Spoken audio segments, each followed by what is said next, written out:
Saya Dewi Machiko, Prodi Pendidikan Agama Kristen. Pada saat ini saya akan menjelaskan materi tentang hamba Tuhan yang excellent. Nah, apa yang dimaksud dengan excellent? Kata excellent ini kita perlu memahami bahwa ada beberapa arti dari kata excellent. Arti kata excellent yang pertama yaitu artinya sesuatu yang mutu yang sangat baik. Kemudian unggul, mengapa dikatakan unggul? Karena memiliki nilai tambah atau nilai plus. Kemudian yang berikut, arti excellent yang berikutnya, memiliki nilai tambahan, melakukan sesuatu dengan kualitas prima ara, kualitas prima yang terbaik. Nah, mengapa kita perlu memahami tentang excellent atau belajar excellent? Karena setiap sektor kehidupan mengembangkan pelayanan prima, baik itu dalam pemerintahan dan ekonomi, kesehatan dan pendidikan, memberi pelayanan yang excellent. Sedangkan dalam ekonomi, pelaku bisnis, barang atau jasa toko, dalam hal ini harus memberi pelayanan yang excellent. Menjadi tuntutan demi survive, pelayanan yang kekuatan yang menghidupi bisnis. Kalau bisnis tersebut tidak memperhatikan pelayanan, maka bisnis tersebut tidak mempunyai kekuatan. Pelayanan yang melayani rakyat akan mendapat hormat. Jadi pelayanan ini akan menjadi respek dari orang yang kita pimpin. Pelayanan berkaitan dengan survive atau lanjutan. Nah, saudara-saudara, kalau kita memperhatikan konsep dunia tentang pelayanan, maka kita akan selalu berbicara tentang kepuasan suatu pelayanan menurut konsep dunia. Menurut konsep dunia adalah suatu pelayanan yang bisa memuaskan orang yang kita layani dan supaya bisa memuaskan. Maka ada beberapa teori konsep dunia pelayanan yang bersangkutan dengan kepuasan pelanggan dan berkata dan menyampaikan 6 unsur pokok pelayanan prima, yaitu yang pertama accessibility, yaitu kemampuan. Kedua, attitude, di mana attitude ini sikap bagaimana kita melayani. Yang ketiga, appearance, yaitu penampilan. Dan yang keempat, attention, yaitu perhatian, simpati. Dan yang kelima, action. Action ini tindakan, artinya bagaimana dalam pelayanan. Accountability, yaitu pelayan-pelayan yang diberikan. Kemudian ini menurut Tiptono, yaitu kecepatan waktu. Nah, kecepatan waktu ini tentang bagaimana kecepatan dalam memberi pelayanan. Kemudian ada ketetapan atau sinkrasi dengan apa yang diberikan dan dibutuhkan. Kemudian keramahan dan kenyamanan. Nah, hal ini semua berkaitan dengan fasilitas yang nyaman yang diberikan kepada orang.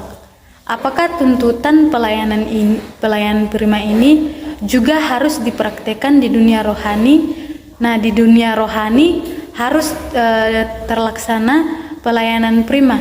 Kemudian juga bagaimana konsep pelayanan di bidang rohani. Kalau di dunia pelayanan prima berorientasi pada pelanggan. Nah, bagaimana konsep pelayanan prima dan bagaimana kita bisa mengembangkan diri supaya kita menjadi mengapa kita harus melayani secara excellent? Karena yang pertama itu karena pelayanan excellent ini merupakan teladan dari Tuhan. Karena Tuhan ini sudah memberikan kita teladan dengan baik. Karena pelayanan excellent itu merupakan sesuatu yang diteladankan oleh Tuhan. Di mana kita tahu Tuhan memberikan pelayanan yang excellent, yaitu yang pertama penciptaan. Nah, penciptaan yang excellent 41 di situ Allah mengevaluasi apa yang dilakukan sehingga dia mengambil sebuah kesimpulan bahwa sungguh amat baik. Artinya penciptaan itu harus memenuhi standar baik menurut Tuhan, baik, dan penciptaannya ekselen. Jadi bukti yang pertama yaitu bahwa Tuhan memberi teladan dengan sesuatu yang ekselen. Yang kedua, penyelamatannya yang ekselen. Dalam Yohanes 19 ayat 30 dikerjakan dengan lengkap. Nah, Tuhan menyelesaikan tugasnya sampai selesai dan sempurna. Tugas penyelamatan ini sangat sulit. Tantangannya hebat sekali. Baik itu tantangan fisik, tantangan psikis, spiritual, rohani, itu sangat hebat. Ketiga, pelayanan yang ekselen. Pelayanan Yesus itu ekselen. Yang berikutnya, pelayan Yesus ketika memberi makan 5.000 orang. Nah, kita bisa melihat di dalam Matius 14 ayatnya yang ke-16. Di situ, di ayat ini Tuhan memberikan pelayanan rohani dan juga bertanggung jawab dari jasmani orang-orang. Yang keempat, ajarannya ekselen dalam Matius 15 ayat 17 sampai 48. Yang kemudian teladan dari tokoh Alkitab memberi contoh bagaimana bagi kita tentang pelayanan yang ekselen. Contoh Habel dalam Ibrani 11 ayat yang ke-14. Ajaran bagaimana beribadah mempersembahkan korban, tetapi aneh korban Habel lebih baik dari Kain. Bagaimana yang terbaik yang dipersembahkan Habel itu? Mengapa Tuhan berkenan kepada persembahan Habel? Jadi persembahan Habel ini memberi contoh bahwa pelayanan yang ekselen kepada Tuhan.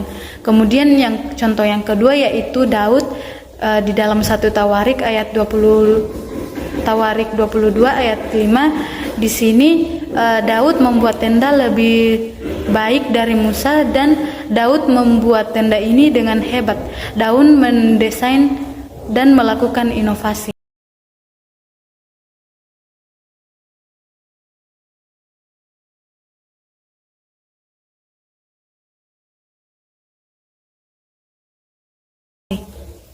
Puji Tuhan, inilah materi hamba Tuhan yang ekselen. Tuhan Yesus memberkati kita semua.